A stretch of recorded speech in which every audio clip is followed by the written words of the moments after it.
HVAC 360, episode number 75. My interview with Scott Bowman.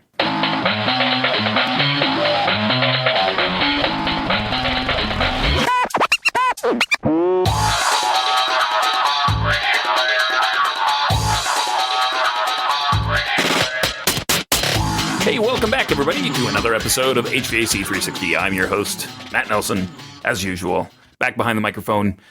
This week, we're going to do another interview with industry icon. Somebody who's been around for quite a while. That I just like to talk to people like this and pick their brains and get their perspective on the industry. We got about a running time of about hour and 15 minutes, but it's really good stuff. So stick through it. A couple of things that really struck me as far as my interest in Scott. He spent 25 years working for KJWW. Now, if you know anything about anything, KJWW is one of those firms. It's a large engineering firm, and very well respected in the industry. So I knew that, obviously a principal at KJWW wanted to pick his brain about, a bunch of different stuff. And now that I see that he's retired, I figured he'd have a little extra time, but not as much as he'd probably like. He's starting something new, and it's the Integrated Design and Energy Advisors. I like the acronym ID plus EA. It's kind of like IDEA. So I know he's working through some of the branding of that, but I wanted to get in touch with him and talk to him a little bit about his background, pick his brain about sustainability and commissioning, and things like that. So without further ado, let's just cut to the tape. All right. Today we were talking with Scott Bowman, who is the owner of Integrated Design and Energy Advisors, newly formed. He was just retired from KJWW. How are you doing this morning, Scott? Great. Fantastic. So one of my favorite questions I like to ask engineers is, what was it about engineering that really, wanted to make you become an engineer? Sure. It really goes back to my father. My father is a professional engineer. He's actually an architectural engineer and practiced in a small firm up in Mason City, Iowa. So very, very early on, I was exposed to the built environment. We didn't call it that back then, but that's what we call it now. And really, from that point, I knew I wanted to be involved. And initially, I probably thought a little more about architecture, but really, I didn't think I had enough art or that creativity that architects need. And so I really started to focus on the consulting that would go on with buildings. And really, since I was more focused on cars and mechanics and different aspects like that, we were into sports car and racing and a bunch of different things. That really kind of sent me towards mechanical. Plus, it's such a broad major; it allows you to do just about anything. So really, that's where I started. Probably since I was 10 years old, I knew I was going to be an engineer, and I probably didn't know what HVAC was at the time. I certainly knew what mechanical was, and I was going to be one. So that was pretty laser focused. There wasn't a lot of variation, like you wanted to be, a fireman or a policeman or something like that. No, really never even thought about that.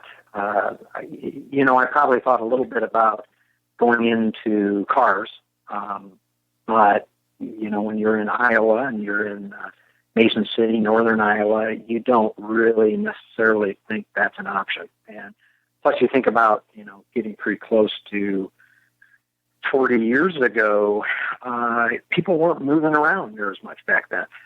So you didn't necessarily think that your future was in Detroit, Michigan, or someplace else, or that type of thing. So you thought a little more regionally back then.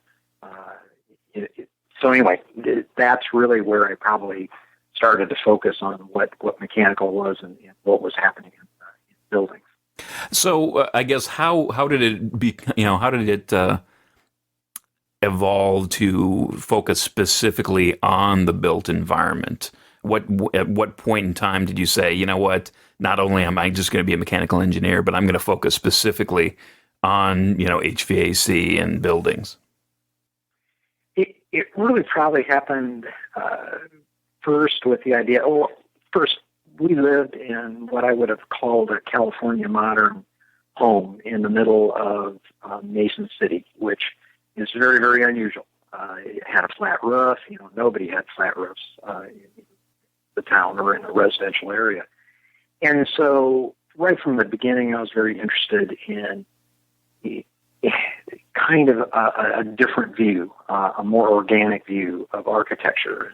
And obviously I was a fan of Frank Lloyd Wright as an architect, not necessarily as a person, but to see the kinds of things that could happen. So and also, we were getting into the 70s at that point with some major energy issues, and the passive house, the solar house, those types of things were really just kind of exploding in the United States. And so I was really getting into that kind of idea. So that really kind of started to push me towards energy, which pushed me towards the idea of HVAC and heating, cooling, and those kinds of issues. So that probably happened, late high school into community college. I really didn't have enough money to go right to Iowa State University. I needed to save some money and work, so I worked pretty much 40 hours a week, and then went to community college for the first 2 years to get all those foundational classes out of the way, math and science and some of those kinds of things. So, and even then, I actually had an interesting job with what was called Toltec Industries at the time, and I was an intensifying solar collector company, and the whole company was maybe worth a couple $1 million at the time, and we were going up against and outperforming people like GE with their intensifying parabolic concentrating solar collectors, and they had spent $5 million to just get onto a test stand at Sandia. So very early on, I was interested in energy and conservation and alternate renewable energy and that type of thing. If natural gas hadn't tanked in the late 70s, who knows? My career might have been very different, and I would have been involved much, much more in active solar. But the company, as many, many solar companies did in the late 70s, went out of business. And so a very, very good idea just never got any traction going forward. And it was kind of fun as I retired and I was packing things up. I found a whole bunch of my stuff from back then. So that was kind of fun to reminisce back to those days. I can imagine. That's pretty some pretty exciting stuff.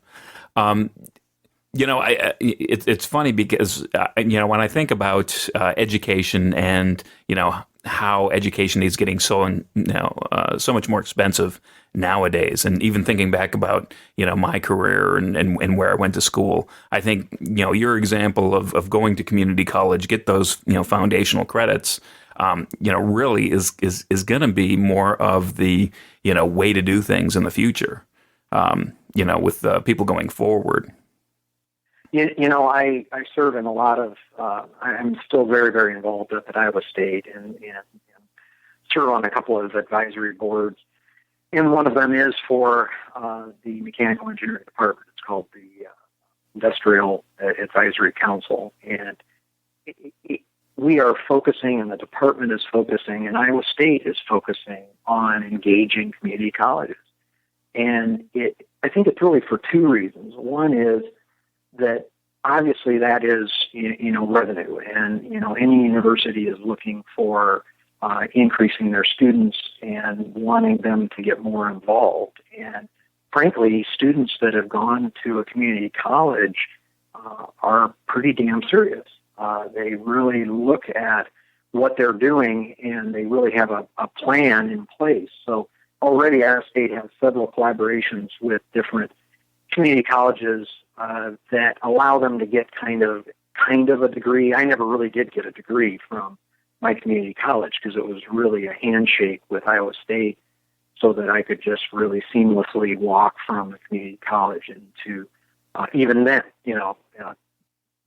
too many years ago, but it was very intentional, the connection between the two. Mm-hmm. And so it really allowed me to succeed. And so I think you're going to see the universities, and I think their big hope now is maybe some of those might go into graduate school and start to be, that next class of instructor that and professor that can do research and that type of thing. So, no, it is a big area now, and I think it is something that just about any institution is going to try and create that collaboration and that connection.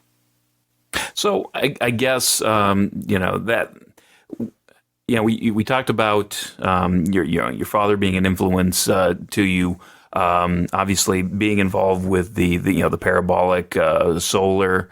What are some of the other big influences in your career to really kind of that you've kind of can look back on hindsight and say, hey, you know what, if these couple of things didn't happen, I might not be where I am. That's an interesting question. I would say that I've always had a good ability to communicate, and I knew I needed to be able to do that.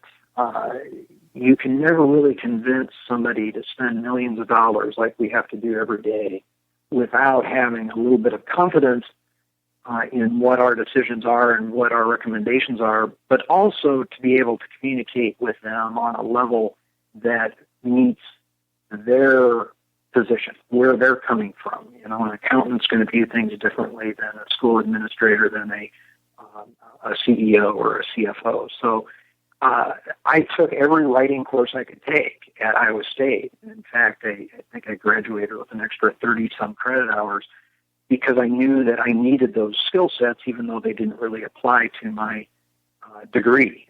And so I think that maybe the idea that knowing that I needed to be able to communicate well and present myself well and be able to explain these very complex technical issues to clients. And then really, I probably learned that more from my dad and his trials and tribulations through his work, that I knew that was going to be an important part.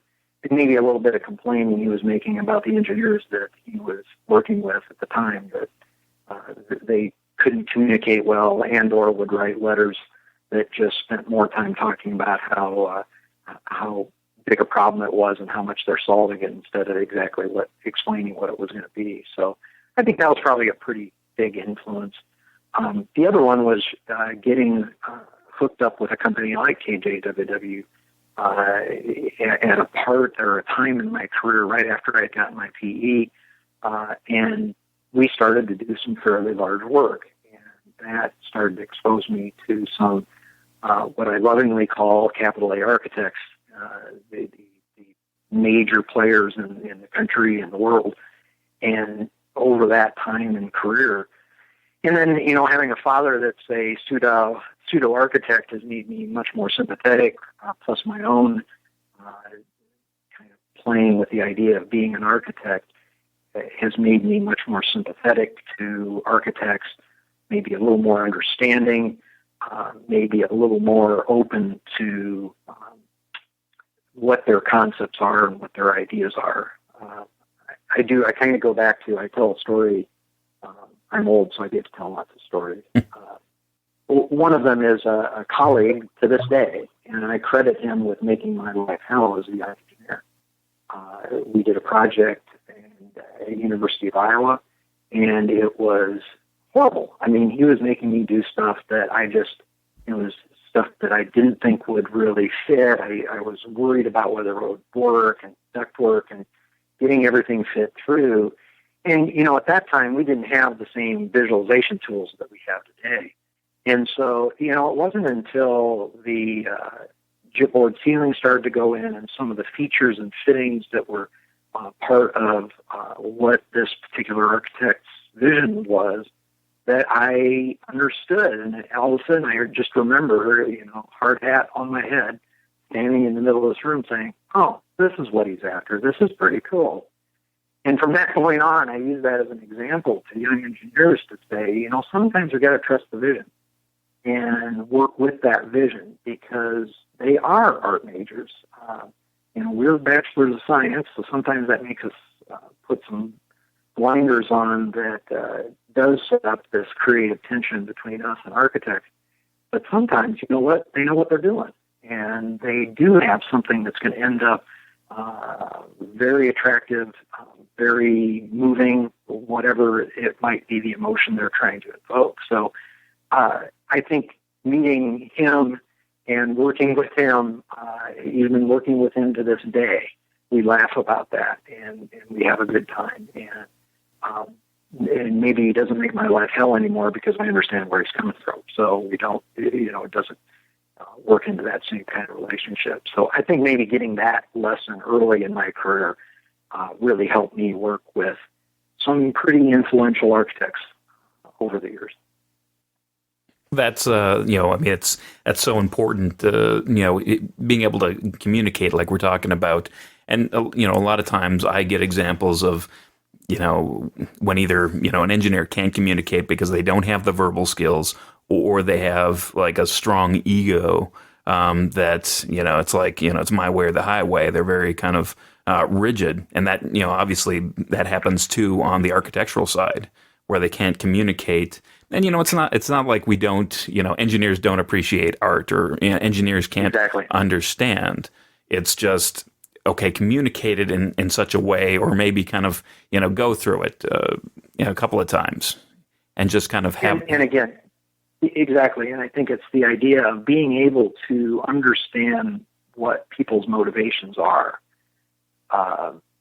So getting an architect to further explain what their goals are and how they're getting there, that just builds up more of a collaborative spirit anyway, so that you're showing interest in what they're doing and what their thought process is. And the other side of it is then hopefully they're a little more open to listening to you. What are the challenges that they're placing in front of you? And is there a middle road that still gets both of our goals, or both of the things that we'd like to get enacted in that particular situation? So, yeah, and I really encourage young engineers when they're working with young architects that, someday you're both going to be principals, and you need to work out these relationships now, and it will really serve you well later in your career. So don't start,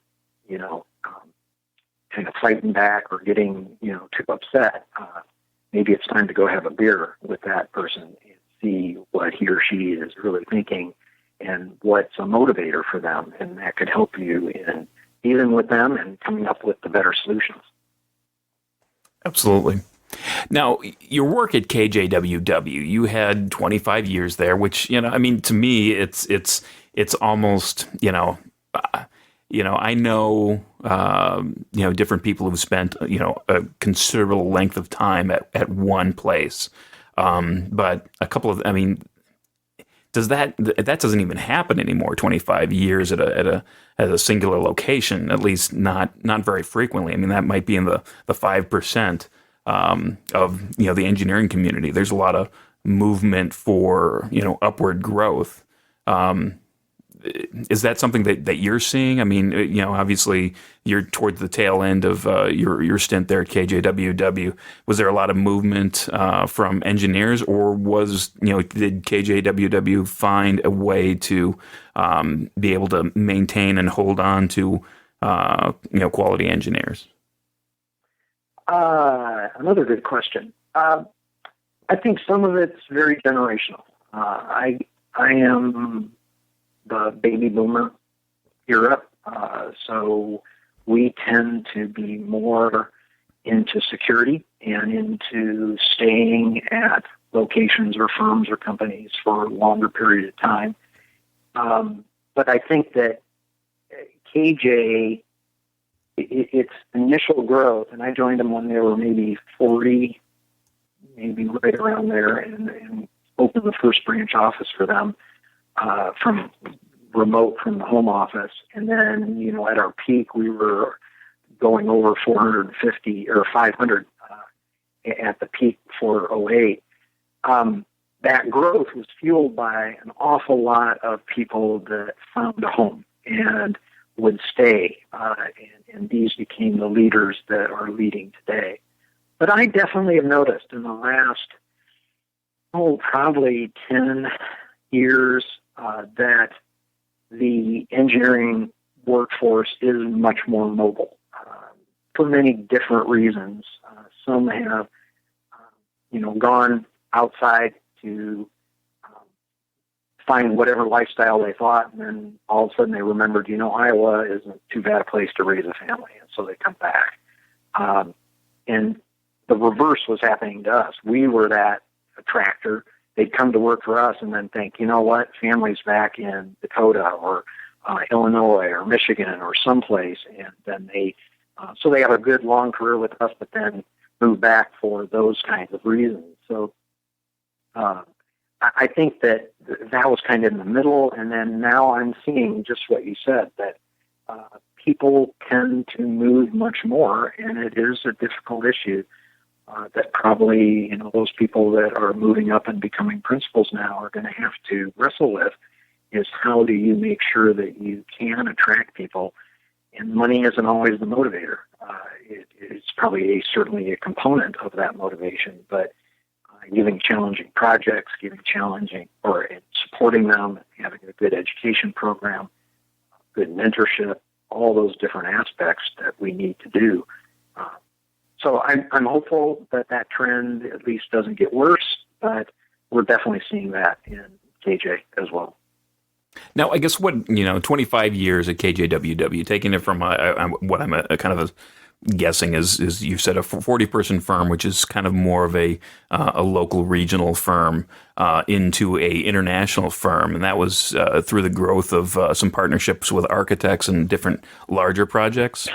Is that definitely, and then having the horsepower to be the local for some of the large projects. I was involved in the first project that KJ did that went over $1 million in fee. And that's both scary and, invigorating because, at any given time, I think we had 45 or 50 engineers working on that project. So that's a lot of horsepower that's dedicated to one project, and yet it was a very successful project, and it went well, and it helped solidify an awful lot of the ability of different offices to work together and kind of prove the concept. And then we started opening offices. Almost all of our offices have been organic. They've been somebody like myself that we hire that then grows that local office, or somebody moves to an area. We had one of our offices in Madison was basically one of our key project managers deciding he wanted to move home. And we said, well, we don't want to lose you, so let's start an office. And, so we've done those kinds of things, or that there is an opportunity.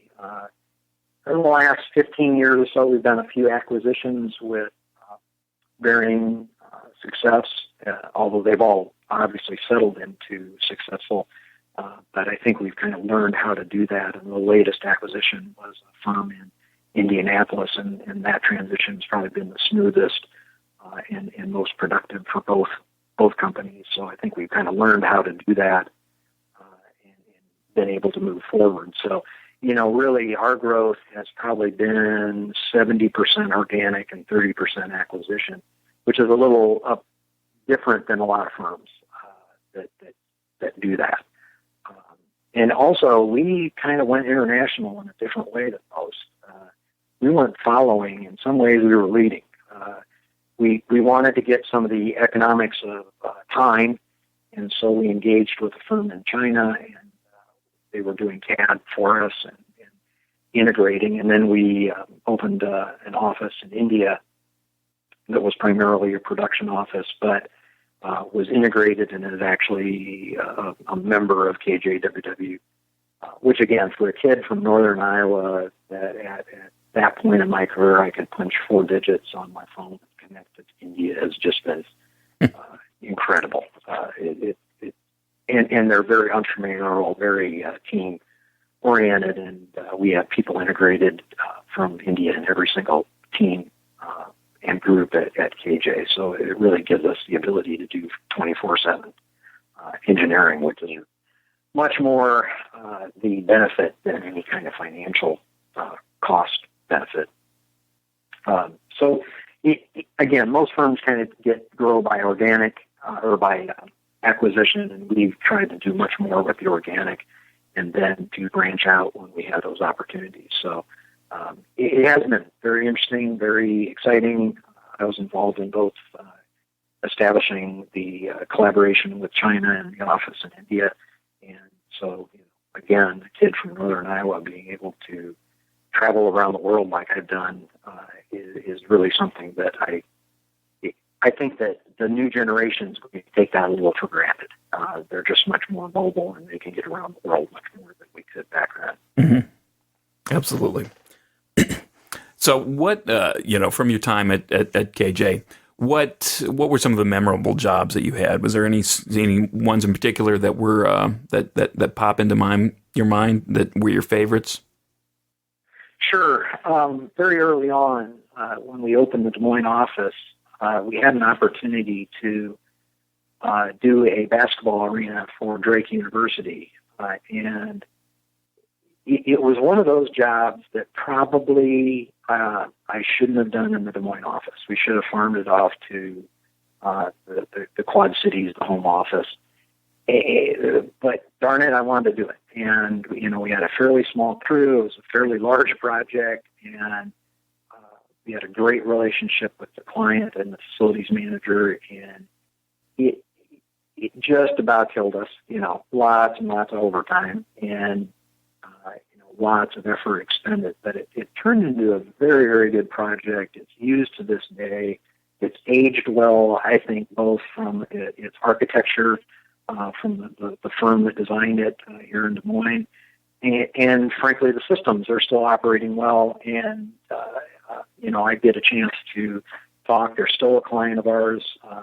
They aren't building quite as much, but they're about going into another flurry of construction. So KJ is going to be involved in some of this new construction.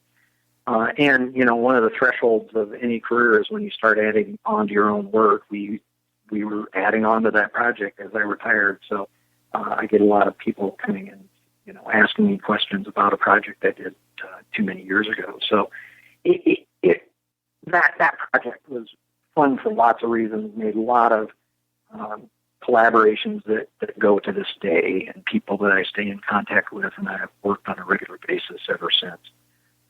Another one was this first project. We did a meatpacking plant in Milan, Missouri, which I know way too much how our port gets on our plate.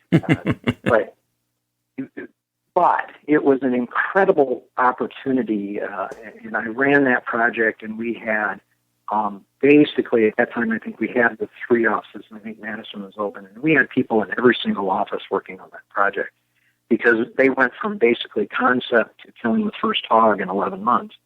And we did kind of joke at the end, although it wasn't as much of a joke as we wanted to, that first hog would be killed in 11 months, but it'd be with a shotgun.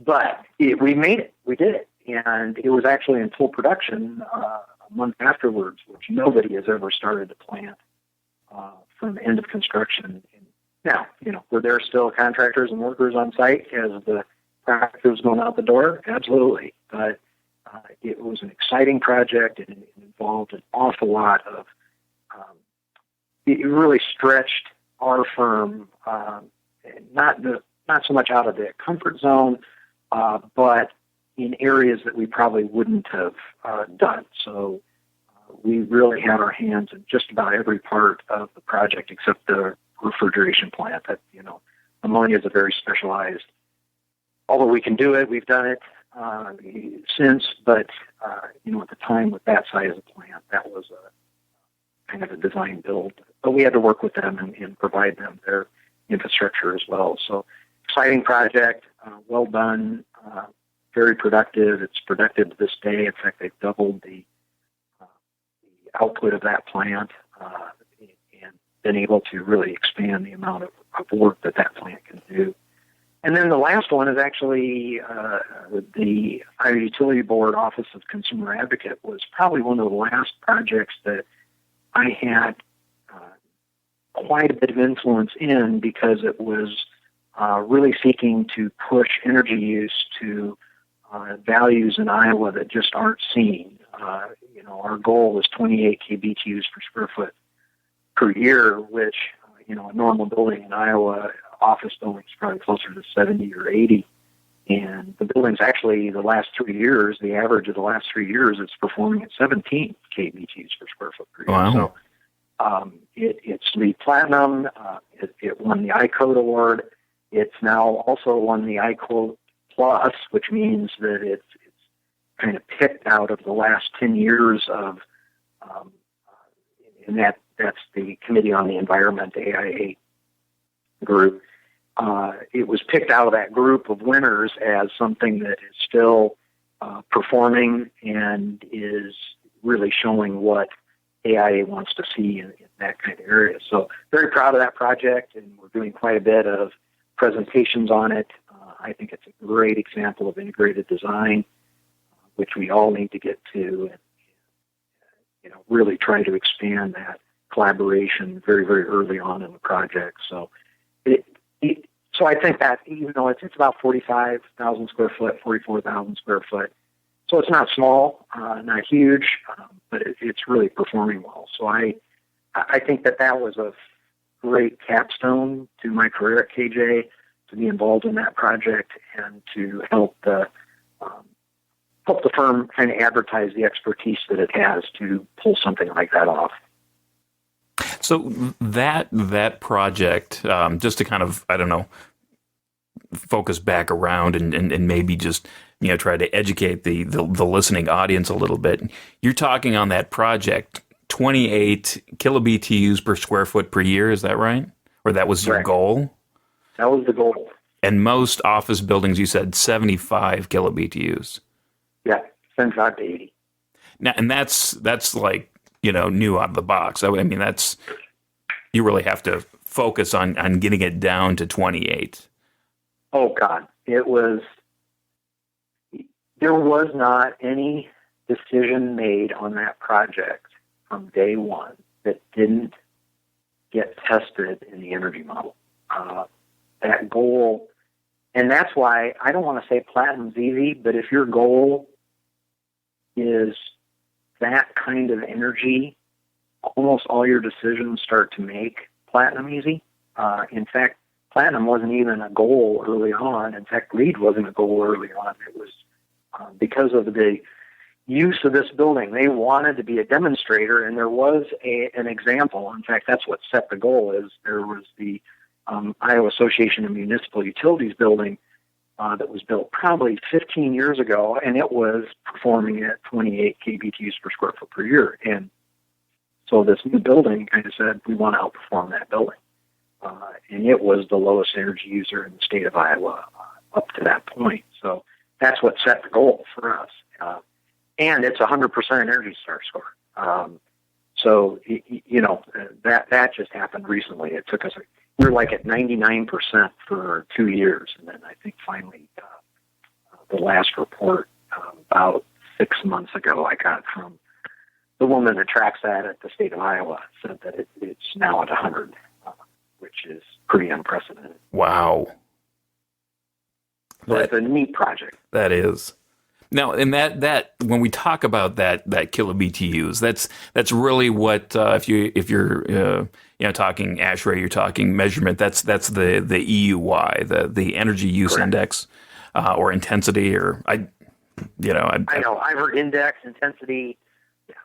It's a couple of different things, but that is like you take that's like the grade. You take that number, and that is what you shoot for. You can have some hospitals that are a lot heavier users of electricity, and you could easily be over 100, even over 200. Oh, 300. Yeah, a lot of hospitals are 300. So that's just, again, to give you some comparison to, a really heavy user to trying to kind of, I mean, a lot of schools I know in Ohio, getting, around that 28, that's really kind of, I've heard that number more than once to get it down that low. Just because it's less of a tax to the system. You have all these different school districts, and they don't want to spend a lot of money to try to, heat and cool their schools. So having an energy efficient schools allows them to focus the money more on the students than on the buildings themselves. Right. So now, I guess, going into that, obviously sustainability was one of the things that, kind of, later in your career at KJ that you really got focused on. Really, how did you get, obviously you've had that interest, since your solar collection days, but how did you kind of position yourself in the company and to take that leadership role? It was organic in itself. I was the branch manager of the Des Moines office for, since it started till about 15 years ago or 12 years ago, something like that. And I got to the point where I was ready to do more corporate activity. I kind of had a three-legged stool that I ultimately was working for the firm on.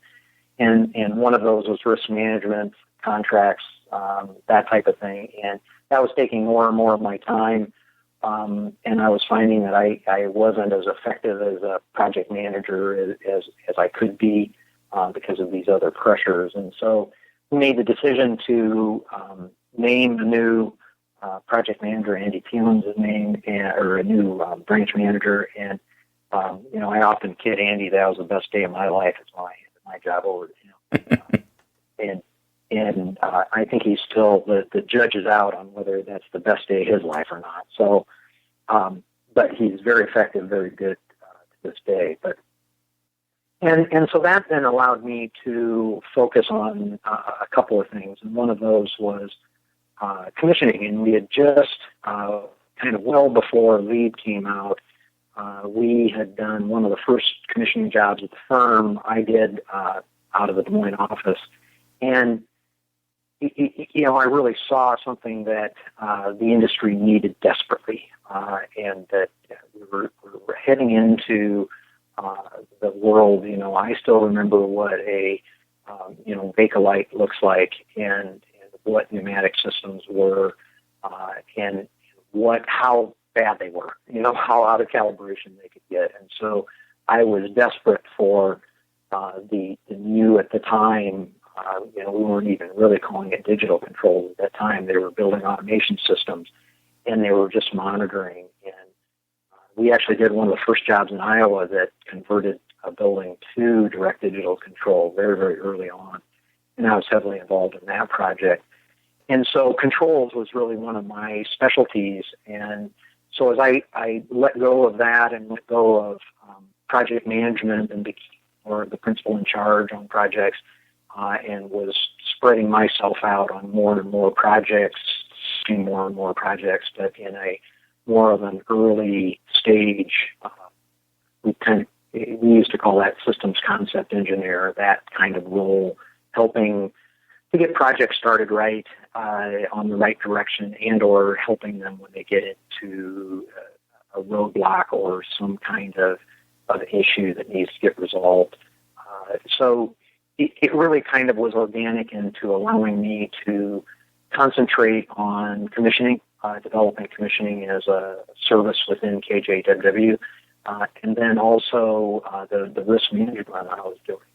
And then around 2005, 2004, I think, this new thing called LEED came up, and we started to, and everything's new that's old, and everything that's old is new.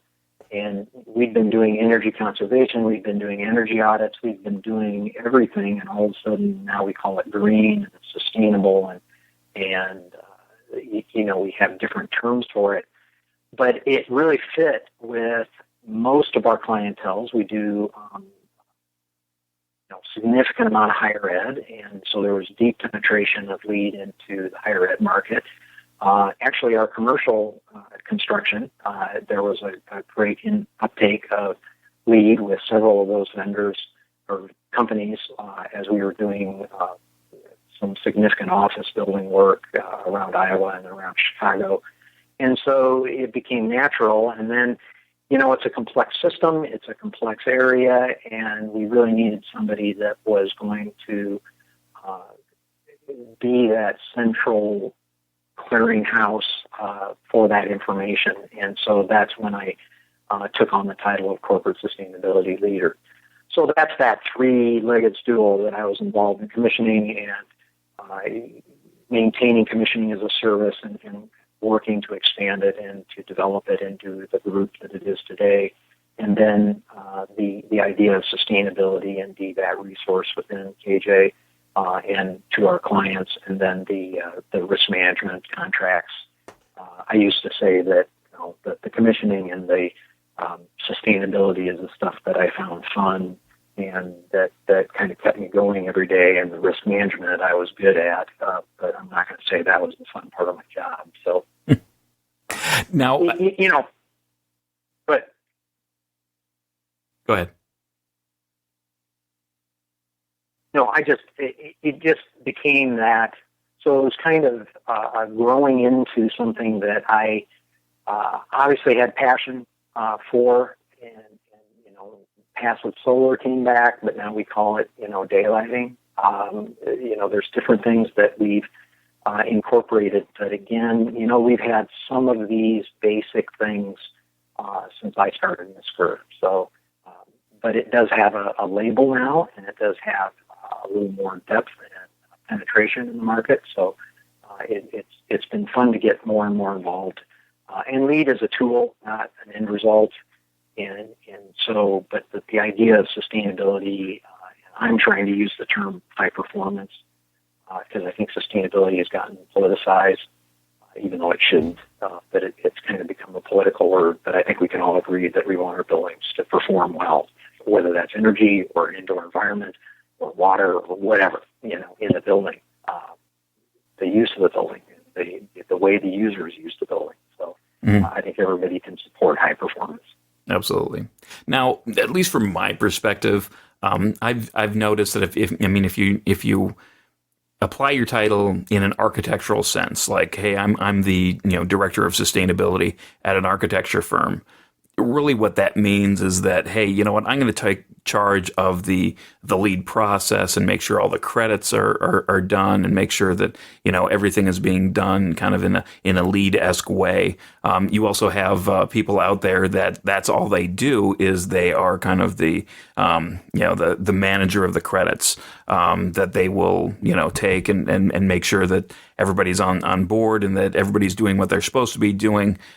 So, but your title is, lead in sustainability as part of an engineering organization. Now, how is that different in a engineering organization versus kind of some of the other roles? I mean, were you doing, this point, that point, or were you focusing on, just specifically the engineering credits and how we do sustainability and operations better?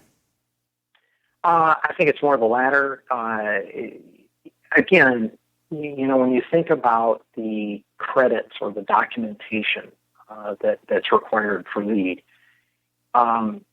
it can be a quagmire sometimes, and it can be confusing, and it can be difficult to exactly understand what would be a successful submission. And when you're a firm of our size, as I retired, we had 115 projects that were certified, and I helped and or touched a great percentage of those projects. And what we were running into is that, the hardcore working engineers in our firm and project managers, they're working on probably 3 or 4 projects, 1 or 2 projects in design and 4 or 5 in construction, and they aren't going to deal with lead every day, and they can't maintain a kind of this overall view of what's going on. So, they have to document this credit for a project today, and it might be another year before they have to do that again. And so what I became was this clearinghouse and center of knowledge, or center of kind of the wisdom, so that I could keep on what was moving, what was changing, what was successful, what wasn't.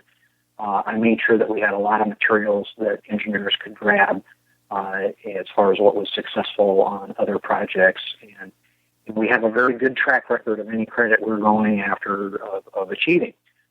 We also have a pretty good understanding of when a credit should be sought and when it shouldn't, so that we don't get into a situation where we cost a project a certification level, so that we try and set up the expectations correctly in the beginning. So that was really in an engineering firm. We did not go out and do lead consulting. We limit our scope to really just the engineering credits that we could affect and that we had an involvement in. We've been approached several times to be a lead management kind of person, a lead consultant, and declined it just because it's a little bit out of the wheelhouse. And also, we aren't experts in materials, or we aren't experts in sites, some of those kinds of issues. And so I didn't want to set up an expectation that somehow we knew a lot. I mean, personally, I could actually do quite a bit of that because of the number of charrettes I go to and the number of colleagues I work with. And, I have a whole cadre of people that I connect with at Greenbuild every year. I'm never wanting for a dinner companion at Greenbuild. And so I had some of that knowledge that I could help our clients with, so that I come into a lead charrette and I was much more active probably than the engineer that was with me, that was more supporting the day-to-day design of the project, which is really kind of a service to our clients as well, so that they were getting a little more than just the engineering. And if there was a lead consultant involved, the minute we were involved, almost every one of them said, "No, they don't worry. They don't have to worry about the engineering side because KJ is involved." So I had more than one of the lead consultants we've worked with say that. So that's kind of the difference in an engineering firm, that it has a lot more to do with knowledge and making sure that young engineers and the engineers working on the projects have access to the information when they need it and don't have to, rediscover the wheel. And again, if I didn't know the answer, I knew somebody that did. So having that ability to connect people together, so that, again, we don't solve the same problem 5 times. Let's solve it once, and then that's what we call efficiency, by making sure that problem gets solved the other 4 times without as much time or effort or angst. So another leg of that stool that you were talking about, obviously commissioning, you had kind of glossed over the fact that, before commissioning was really kind of in vogue, you had a project that you used commissioning on. Yes. So I guess just describe how that came about. Did you even use the word commissioning? What was going on with that project? Sure. We actually did. It was when... this was actually the very first issue of ASHRAE. Now it's called Guideline 0, and at the time it was Guideline 1, I think, and they changed it to 0. When ASHRAE first published that, there was a very large project in Des Moines, and it had all the engineering and architecture was from out of state, and the owner had concern. The facilities department had concerns about the function and the distance of all the architecture and engineering that was coming out of that project. And so they had heard about commissioning, and the first project we did at KJ, we were a subconsultant and mechanical contractor, which was about the worst way to contract it. But, back then, nobody knew what to do, and they wanted to make it part of the part of the issue that the contractors had to deal with. So luckily it was a mechanical contractor we knew well, had a lot of confidence in, and so we decided to take it on and kind of had to invent it as a service within the company, using the ASHRAE guide as a way to go and just good common sense engineering. And so it was quite exciting. It was very good. The project did not end well, and there were some major design issues, frankly, that I just remember being in, towards the end of the project, we couldn't have a meeting without 30 people and myself, and every one of them had a lawyer with them. And I was the only one that didn't need to have a lawyer because I wasn't involved, but I was the one talking about what the issues were. And so that really taught me a lesson that we discovered some issues on that project that were both design issues by the engineer of record, but many more were sensors that had failed, that did not react the way that they were expected.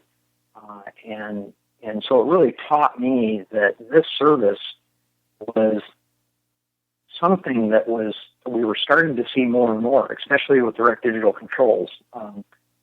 With pneumatics, you could actually kind of look at what the controls were and know that the components were all in place because the components were the sequence, right? If you didn't have a receiver or controller, you weren't going to get any kind of integrated control. So you could see the black box sitting on the wall that had tubes going in and out of it.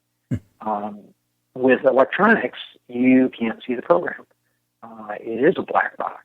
And so we started really promoting commissioning at that point, and we're fairly successful in developing with large corporate clients and our hospital clients and some of those people slowly. It took a while. The first response has always been, I already pay for this. And we just kept talking about it as a quality assurance program, and you pay for quality assurance. That's just part of the process, and that this was a process that's needed. And you had to convince contractors that, this helps them as well. So so when LEED came along and made it a requirement, obviously it made it more mainstream, and it started with the GSA saying that it was required on all their projects, regardless of certification or measurement. So we had some great help in at least making it mainstream that this was a process, that it was value added, and that it had great effect. And so, I've been a proponent, and we developed that service within KJWW, and then within 2 years ago, we hired Derek DeJesus to lead our commissioning group, which is 8 or 9 people now.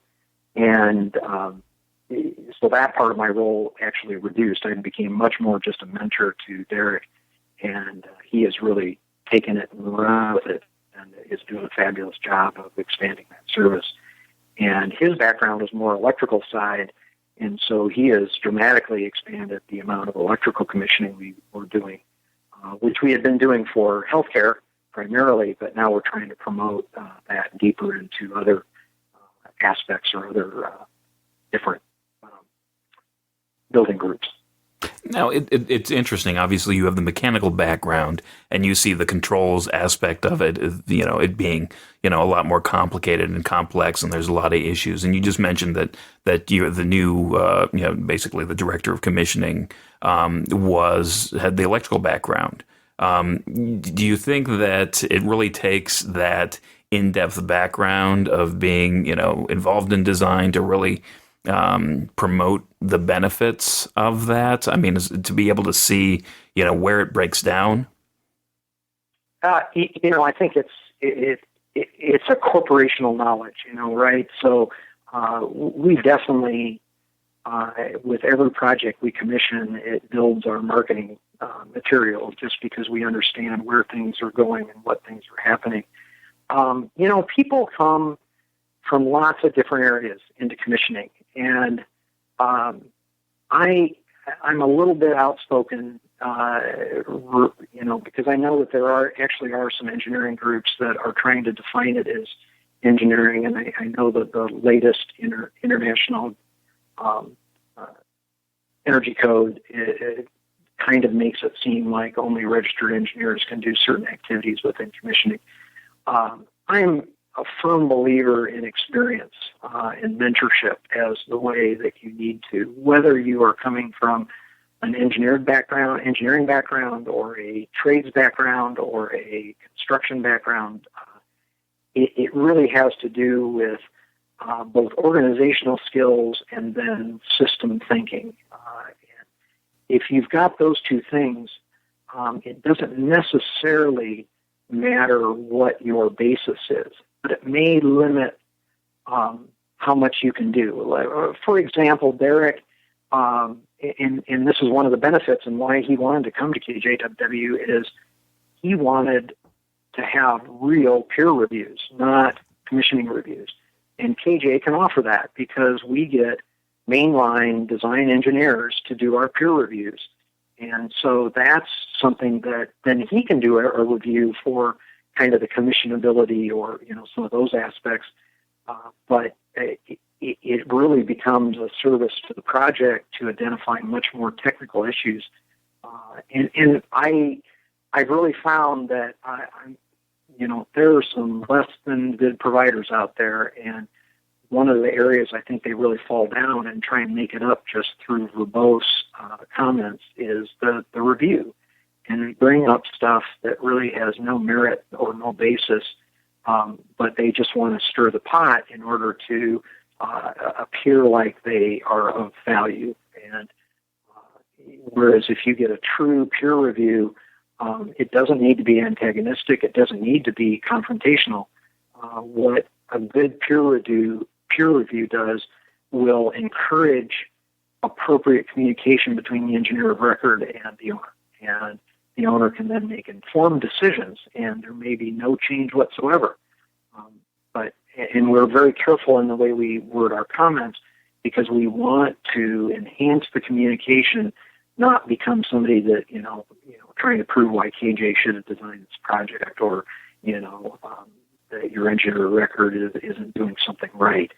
It really has more to do with, have you thought about this? Is this something you want to incorporate? And, we've been commissioned as much as we commission, and the good firms that we've worked with have dealt with us in that way, and we love working with them. So, there are some very, very good commissioning firms out there, and I have no problem losing to them, a project, because I know they're going to give the same rigor to the process that we would. But there are definitely some marginal providers out there, and I'm not quite sure how they're going to get out of the market, because sometimes you got owners that are doing it for not the right reason. They're doing it to get the point, or the 2 points, but not doing it really for the end result, which is a building that works and operates the way it was intended. Right. You can do a lot of things on paper, but it doesn't mean that they actually work. Exactly. So now, I guess, a lot of people, I've basically my background in commissioning. I've seen a lot of engineering organizations get into the field as a different avenue of revenue. They see that as a different revenue source, not necessarily understanding, and it really takes a mindset when you start commissioning to really kind of grasp that you're doing this for the owner. It's not an ego thing. It's you're trying to make it a win-win project for everybody.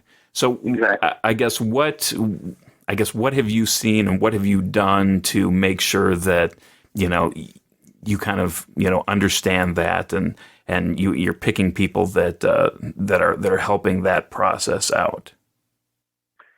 Well, a lot has to do with attitude, and we've had several people do commissioning, and luckily it's a case of being able to get some younger engineers involved, and they've done some project management, they've done design, They've shown an interest in controls, maybe, and then we start to see what are their interpersonal skills and their thought process. And luckily, we can have them assist on projects.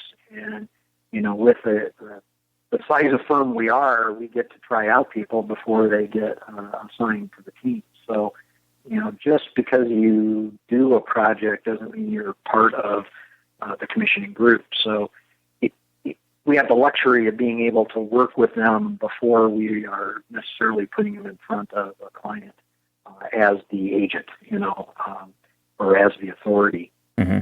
And we're pretty clear in the way the authority is the one in charge, prime contact to the owner, and then they will have commissioning agents helping them that might do specific testing or assistance with forms and that kind of stuff. So it's a little bit like the project manager design engineer relationship, and so that really helps us. We can find that right personality. But you're absolutely right that it takes an attitude of collaboration. And, I think the bad providers or the marginal providers don't view their role. They view their role as the more tension and angst they can create in the name of, I'm just trying to make it work.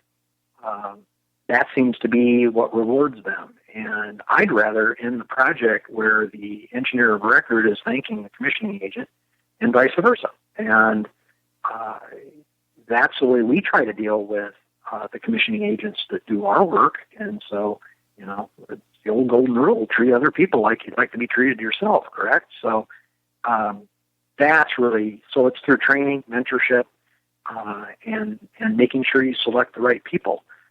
And we've had a couple of people we've hired into the group, and some have worked, some haven't. And I think we try to career recommend people in that correct way. So, try and do that in the first 6 months instead of let it linger kind of thing. So, coach somebody into a different role in the industry maybe. And we haven't had a lot of that, but we've had some.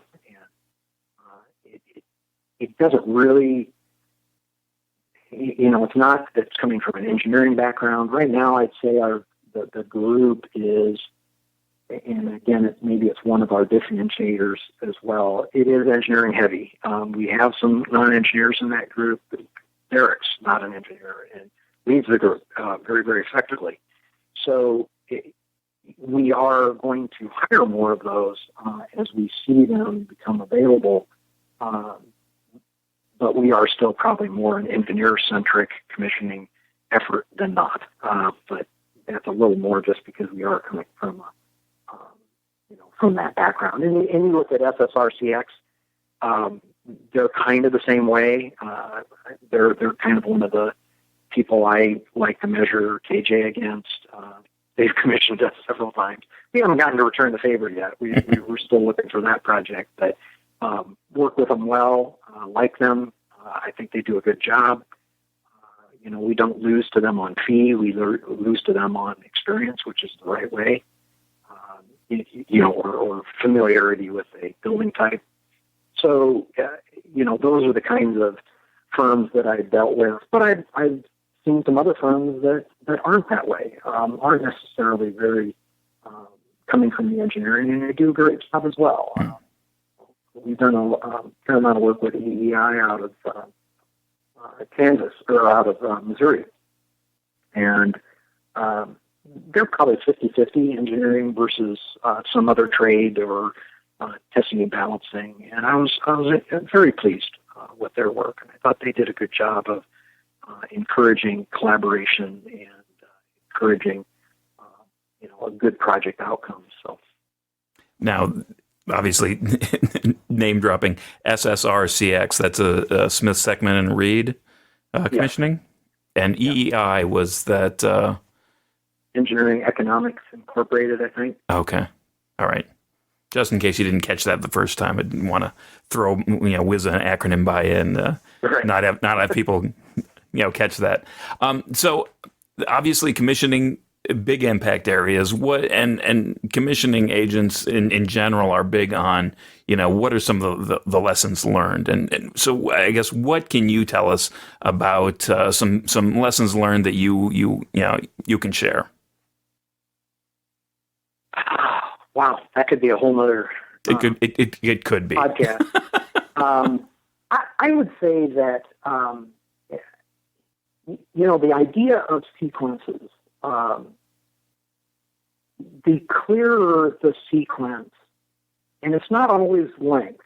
I'm not saying that sequences should be long, but if I learned a lesson, it's that having a well-written sequence that's thought through and really makes it go well, because you're not leaving the temperature control programming to their imagination and or what they've done before.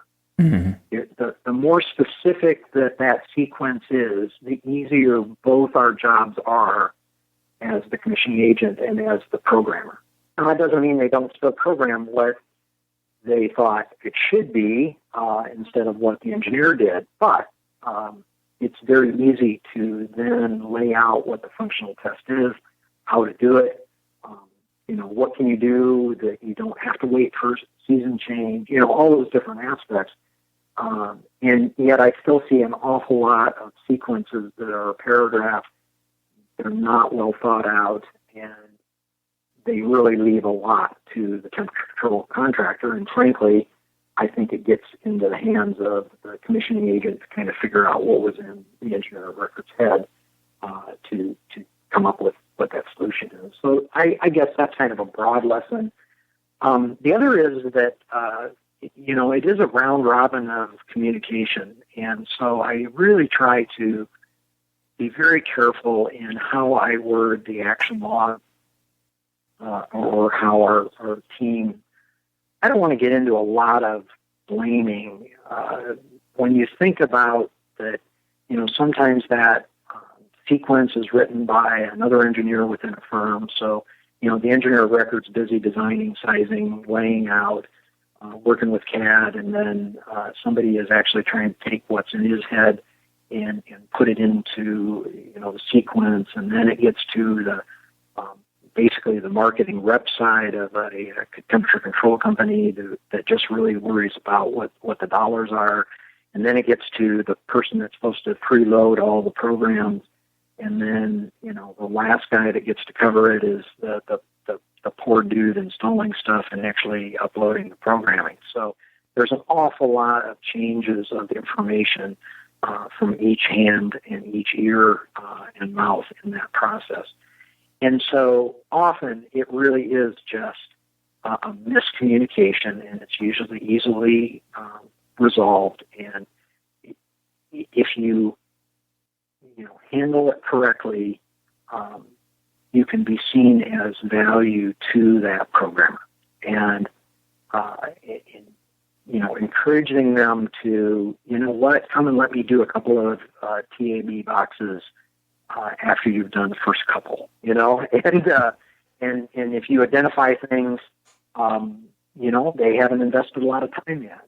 And so kind of working with them and knowing what their problems are and how you might help them do their job better actually helps you do your job better. And so we encourage that quite a bit. The other thing is the idea of being able to design tests. I wish I could claim I came up with it, but, I had all these artificial ways to test filter signals, and then I can't remember who actually came up with it, but somebody in the group came up to just throwing cardboard on the filters, and I thought, duh, that's just the easiest thing I've ever seen, and just load up the filters. And it's a way to do the test without, changing too many variables other than the variable that you really want it to change. So designing ways to do that without, so that you raise a level of confidence without having to be there for just that situation I think that's the real challenge of, and maybe that's the quote, engineering unquote, that a commissioning agent does, is designing the functional tests. And I had a lot of fun doing that when I was doing that. So I know that that's still one of the challenges that happens there. So. Very cool.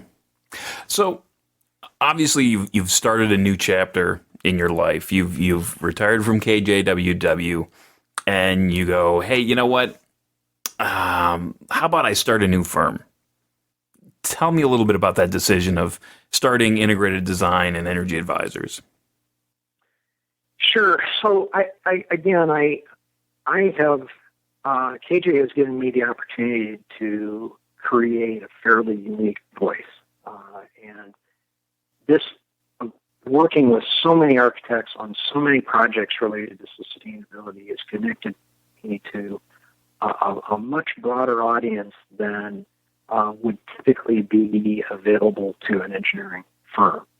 And we've also been very, very careful at the firm at not, and I'd like to say it's, foresight, but it's actually from unfortunate experience, that every time we do a service that's kind of outside the wheelhouse of the structural, mechanical, electrical technology area, if it's not very directly connected, we haven't been successful. And so we have actively resisted things like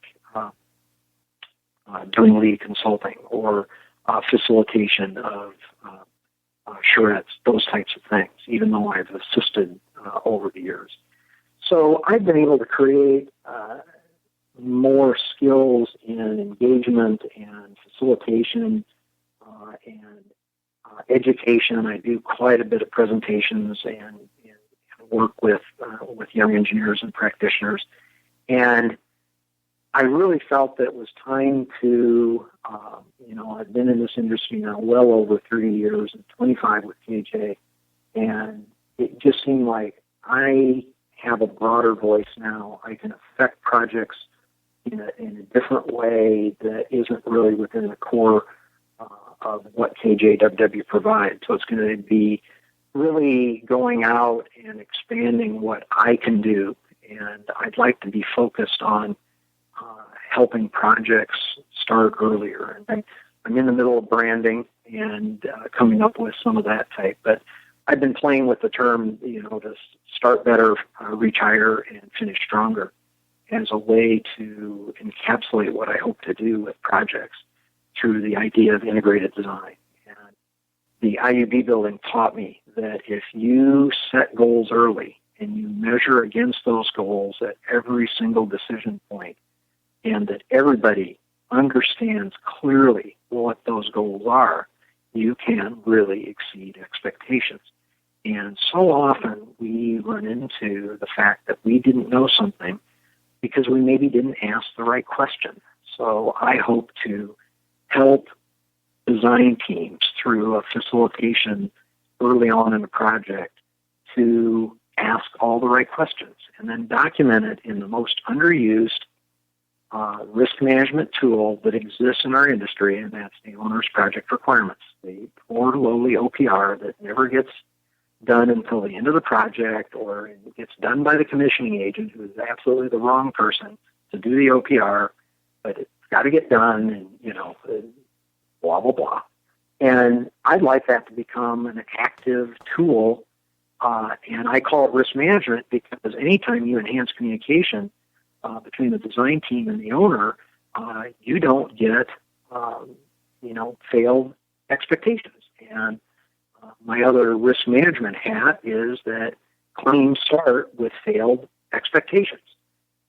And maybe it's not even an expectation you knew existed. So that's really what I'm hoping to do. And I have lots of different ways that I do that and can bring that to teams. So I'm really hoping to get more involved early in the project and to help them move forward and create that integrated team, and maybe help them, at different thresholds within the project, that type of thing. So I'm more education, except now I guess instead of giving it away, I'm hoping you get paid for it, some of those kinds of things. So monetizing some of the things that my clients over the years have been used to getting because of KJ. That's going to be my biggest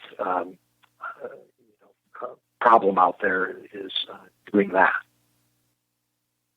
That sounds very exciting. So we're getting up there as far as time goes, and I don't want to take too much more of your time, but do you have any last words that you want to add?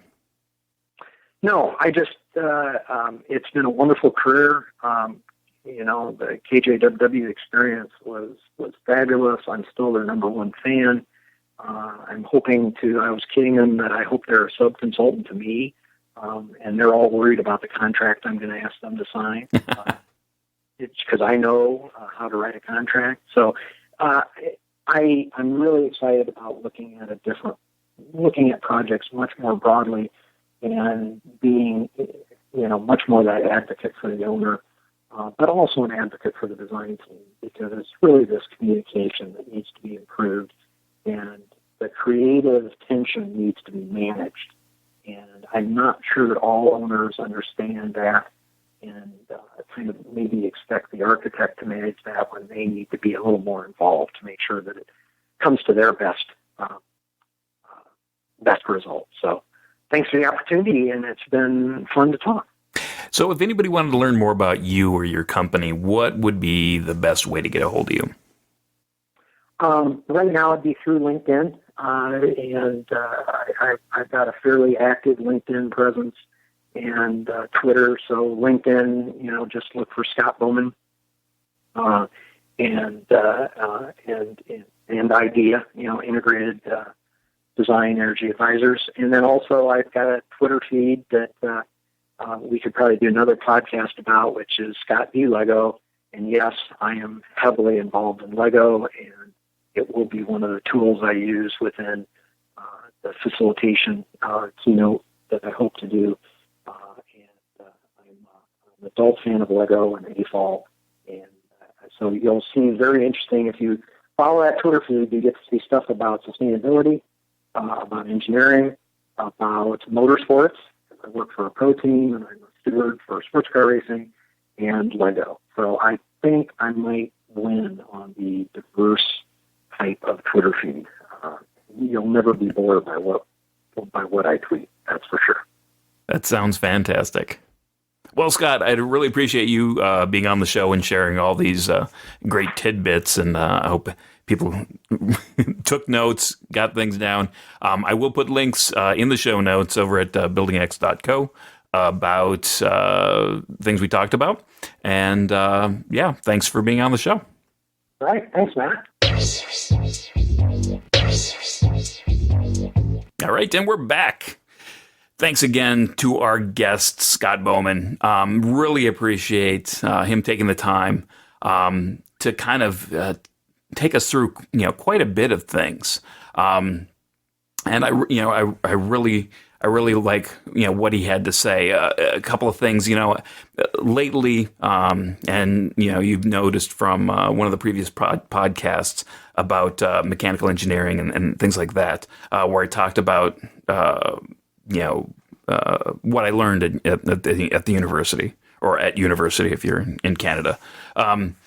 It's just the idea of having different paths to go and get into this industry. And you don't necessarily have to spend, beaucoup bucks, a lot of money to be able to, participate. Everybody, there's different ways to get into the industry. And I like that his solution, which, frankly, I'm considering, that recommendation for my kids, to say, hey, you know what, you may not necessarily have to go to, spend 4 or 5 years at a university, at a college to get a degree.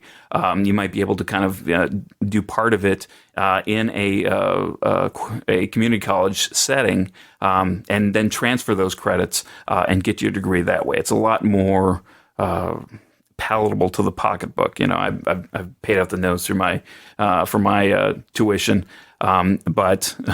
I want to be able to, give them that advantage as well, just to kind of another way of doing things smarter. And I think that him doing that way back when is is, I think it was a little bit about necessity, but I think it's brilliant, and it's a lesson that we need to carry forward to today. Thanks again for listening. I really appreciate each and every one of you. If you have any interest, I'm doing a couple different things. I have reading lists that I'm publishing on a monthly basis, also sending out some notices. I do that through my newsletter. So if you go to buildingx.co and sign up for the newsletter there, you will get some good information. Also, it'll alert you if you're not on iTunes, when the new shows come out, what that is, and things, articles that I find very interesting. So sign up for that. If you like the episode, pass it along. Let people know. Tweet about it. Email it. Whatever you like to do. Whatever you're into. Just distribute it. That would be great. If you want to leave me a comment on iTunes, go ahead and do that. I'd really appreciate that as well. Each and every one of those is a gem to me. So I really appreciate that, and thank you for those who have done it. Email me, matt@buildingx.co, on Twitter @buildingx, or on LinkedIn. You can find me there as well, and obviously you can connect with me, and you'll meet a lot of great people there. So, cutting this short as in long, and so it's an hour and 20 minutes. Thank you for everybody. It's important to build your knowledge. So remember, everybody, know what you build and share what you know.